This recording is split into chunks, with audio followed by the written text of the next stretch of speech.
Super Mario Bros. Has been around since 1985 and has had multiple 2D and 3D platformers released since then. But we haven't had a new Mario 2D platformer since Mario Maker 2, and that doesn't really count since you make the levels. So technically the last 2D Mario game we had was New Super Mario Bros. U, and that was in 2012. And it was a spin-off of New Super Mario Bros. For the DS, which came out in 2006. Point is, it's been an incredibly long time since we had an original 2D Mario game, and I was very excited to hear that Nintendo was finally releasing a new one called Super Mario Bros. Wonder on October 20th, 2023. Will this game cement that 2D games aren't the way to go anymore? Like that'll ever happen? Or will this game be so filled with love and fun that I just can't help but to have a wonderful time? Sorry. Real quick before we start, just wanted to say that I have a really big announcement for you all at the end of the video, so be looking forward to that. With that being said, hi, I'm Klubb, and welcome to Klubb's Hub.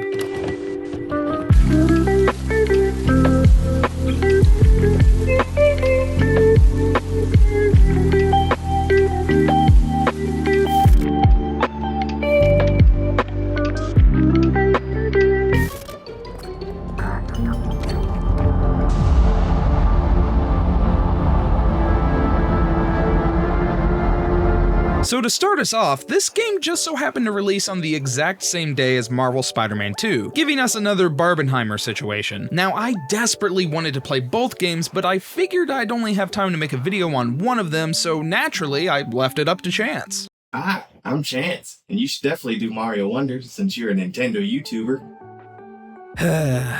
Guess I should have known that was gonna happen. Well, either way, I was gonna be happy with whatever outcome I got anyway. But if you'd like to see a video on Spider-Man 2, just let me know down in the comments, because as it is right now, I don't plan on making one. Regardless of how I reacted, I'm actually a huge fan of platformers. Like I said in my 2022 ranking video, Donkey Kong Country was the game I believe where I gained sentience, making it the game I always declared as my first video game. And because of that, I've always had quite a soft spot for platformers. I will admit, it's been a while since I've played a 2D platformer, but I couldn't have been more excited. As soon as you boot up the game, you're presented with a ton of options of characters you can play as. You can even pick Yoshi or Nabbit if you want an easier experience. I personally prefer Daisy and Luigi, but for the sake of vanilla footage, I went with good old Mario. I think this is also a great moment to bring up the fact that this is the first game in a while where Mario and Gain aren't voiced by Charles Martinet. Something that put a really big damper on this game's release for me and a lot of other people, since Charles has been playing our favorite Italian plumber since Mario 64 back in 1996. However, the new voice of Mario, Kevin Afghani, knocked it out of the park in my opinion. I personally think he did an excellent job of capturing the charm of Mario. Let's go! Here we go! Oh yeah! Woohoo! Ta-da! Wee-hee! Okie dokie! Wowie zowie! Nice of the princess to invite us over for a picnic, eh, Luigi? Right up front, you're presented with your typical fare for a Mario story. New world with new powerful thing, Bowser uses the powerful thing, now you have to stop Bowser from using the powerful thing. So I'm not gonna go too in-depth with the nitty-gritty of a Mario story. However, I will say that I am going to be talking about everything in this game because I did just happen to 100% it. So if you're worried about spoilers such as boss fights and rewards, don't worry, I'll warn you before I talk about that. After the Bowser being a bad boy cutscene plays, you're immediately greeted with the love and attention to detail the developers filled this game with, like these talking flowers. Hello, Mario.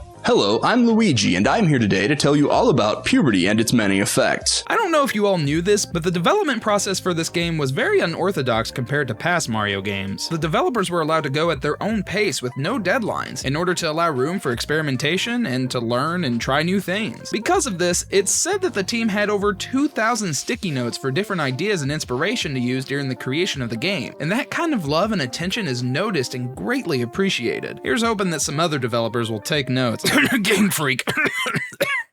Sorry. But while the team was coming up with all these ideas and new concepts, Mario's creator and father, Shigeru Miyamoto, was a supervisor this time around. And because he didn't have direct involvement, it led to him disapproving of some of the decisions that made it into the final game. Like the new power-up that turns you into an elephant, which I don't blame him. At a glance, it's a bit odd, but after you play as him for a little bit, it's actually a ton of fun to use. You can swing your trunk around to hit enemies, or you can gather water and use it on flowers for secrets and coins. I'm guessing Miyamoto just had issues with the design, but I'm assuming it's because he doesn't like them. But the elephant isn't the only power-up in the game. We've of course got the return of the fire flower. Nothing new there, works exactly the same as it did in previous games, but all the other powers are brand new. First, there's the drill, which lets you burrow yourself into the ground or ceiling to get into hard-to-reach places or just to straight-up avoid enemies. It also works at protecting your head and allows you to attack enemies above you. The third and last new power-up, and my personal favorite, is the bubble power-up. With it, you can practically one-shot enemies that aren't too big by just firing a bubble in the general direction of an enemy and it will hone in on them. You can even attack things past barriers as well. You could also use the bubbles as a platform, but I never really found that method of moving around to be that useful or easy to pull off. Now, that may not seem like a lot of power-ups, and you're right, it isn't, but I'm kinda glad that the game isn't bloated with useless power-ups that are situational. All 4 of these powers have their weaknesses and advantages, which makes adding them to levels universal in their application of use. Now, some do have specific things you need to get around in the world, but for the most part, it's about attacking enemies. You can have a pretty easy time attacking, but a huge hitbox, or you can have a slow attack speed, but an instant KO, and so on and so on. Needless to say, I like the new power-ups, but they're not the only new things they added to the game. There are so many new mechanics and features they added in. For starters, there are a ton of new enemies, so much so that anytime you see a new one, odds are you're only gonna see that thing maybe 1 or 2 more times throughout the game. There's way too many to talk about them all, so I'll just talk about my favorite one, which was this little kernel enemy on the lava levels that would pop when it got hot, which is absolutely adorable and deadly. Mario Wonder also introduced the inclusion of a new mechanic called badges. Throughout the game, you'll be presented with the ability to obtain and equip different badges that give you either a brand new move to help you with mobility throughout the game. Hey, look, I got to play Spider-Man after all! Or you can also get assist badges that help you, like coin magnets or safety from falling or so on. And for the truly sadistic, there are badges that make the game harder for you, like causing you to run at full speed all the time or making you completely invisible. I like to call these the content creator badges. I'm pretty sure their only purpose is to make up a challenge for a YouTube video, but I wouldn't know anything about that. My personal favorite badge was the boosting spin jump badge that allows you to gain extra height when you spin in midair, giving you that nice little boost to reach those spots you were wondering about. Right, sorry, that one was forced. Breaking more trends, Mario Wonder also gives you the ability to choose the order in which you play levels. This isn't the case during the entire game, but you'll reach points where you can freely walk around the map and you can choose levels that you want to play next. Kinda like Mario 3D World in a way. To help you choose, they've even added a difficulty marker on all the levels to indicate how hard of a time they think you'll have. For me, however, I didn't really find any level in particular to be that much of a challenge except for one, but we'll talk about that one when we discuss spoilers. For the most part, I was able to just sit back and enjoy a peaceful playthrough in the Flower Kingdom. Nice. Well then. However, for those of you that are struggling and need some help, or in my case with the friends I have, need a challenge, you can always try out co-op multiplayer. Just like in the new Mario Bros series, the addition of co-op was added so that you can play with friends. But not only that, they also added this interesting online mode that allows you to not only play co-op with friends online, but you can also see what other people are doing as you play the game. So you can just be running around and see another player enjoying the game at the same time as you. These players, and even you, can add standees on the ground that can in turn help out another player if they die near your standee. You can also interact and send gifts to the players you meet as well. But if I'm going to be honest, it didn't take me long to turn this feature off because seeing the image of the other players on the screen at the same time as me was a little distracting. Going back to the standees though, these, along with the badges, are items that you can purchase with the new flower coins. Throughout the game, you'll be attaining these coins through various ways, such as just finding them or completing areas or even finding hidden Captain Toads. And as you collect them, you can then turn them in for the aforementioned badges and standees, or even for some extra lives. It's honestly nice to see that in recent Mario games, they've made their currency worth something, since the original coins don't serve much of a purpose other than for you to get more lives, which in turn don't really matter nowadays. There is one other way to get those flower coins, and that's through the new Wonder Flower segments. This is where the game shines the most. In every level, either in plain sight or hidden somewhere, are these Wonder Flowers, and once you touch them, the entire world, or or even Mario will take on a unique effect. Some of these are pretty simple as far as design or gameplay goes, but a vast majority of them are super fun and incredibly charming. As I was playing, I couldn't help but think that they were heavily inspired by Mario Maker levels when it came to all the weird level design or fun and unique ideas. But I think what's really cool about them is the fact that almost none of them repeat. And for the few that do, they usually have a twist on that twist, leaving you with over 100 unique ideas. I was so excited to pick up those Wonder Flowers to see what wacky new thing they were going to throw at me. I would always try to guess, but I would usually get it really wrong. I'm telling you, you're not going to be mentally prepared for some of these.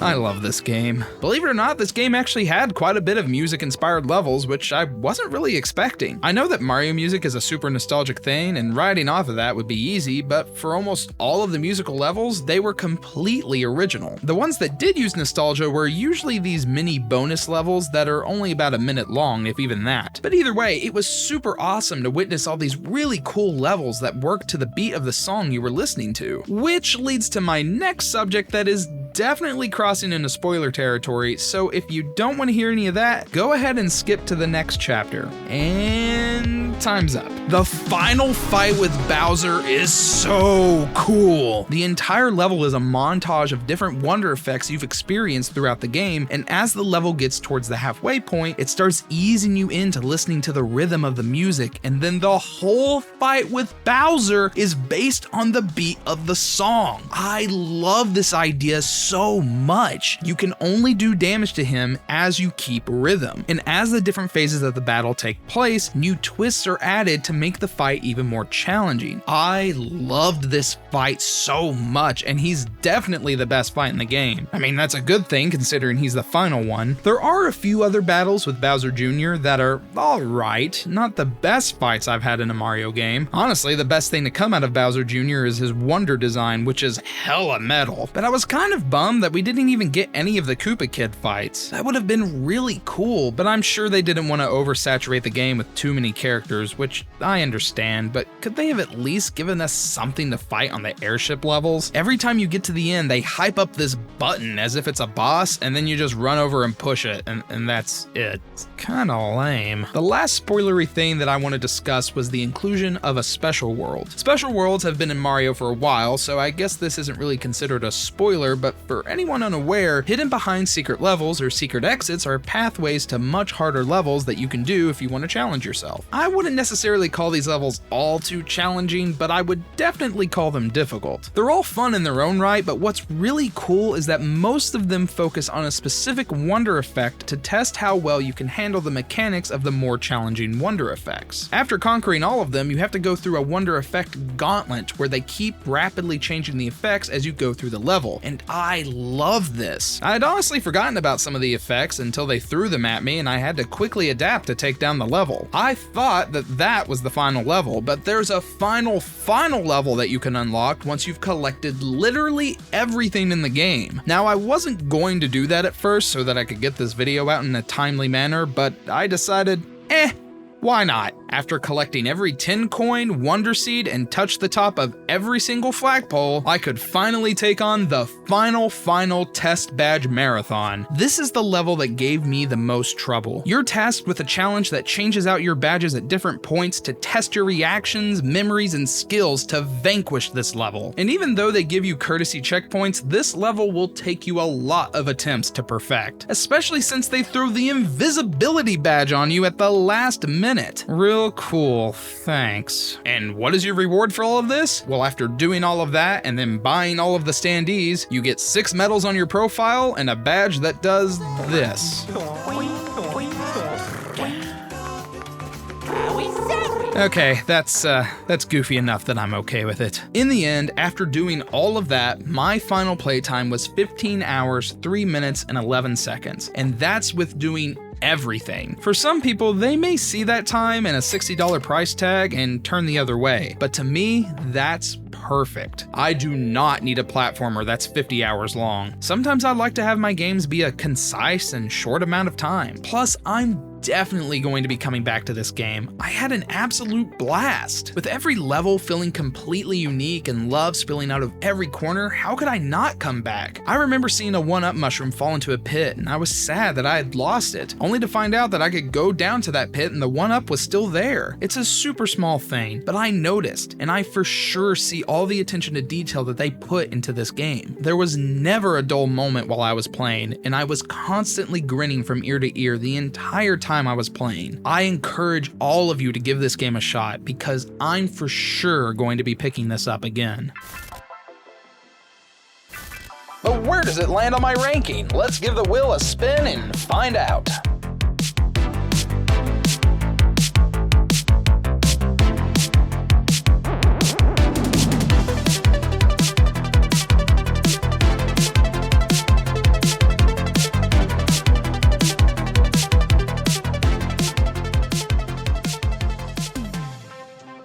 Super Mario Bros. Wonder is ranked number 19 on my list in the A tier. Wow, that's really low for a game you talked so highly about. Yeah, no, you're right, but there are over 100 games on my ranking now, and it was really hard for me to put this any higher than some of the games on that list. So don't look at the number and think I don't like it, because I love it. It's definitely in the top 5 of the best 2D Mario games in my opinion, so let's hope that Nintendo sees how much everyone is enjoying this game and give us some more in the future. Now, at the top of the video, I told you all that I had an announcement. You ready? Lights, please.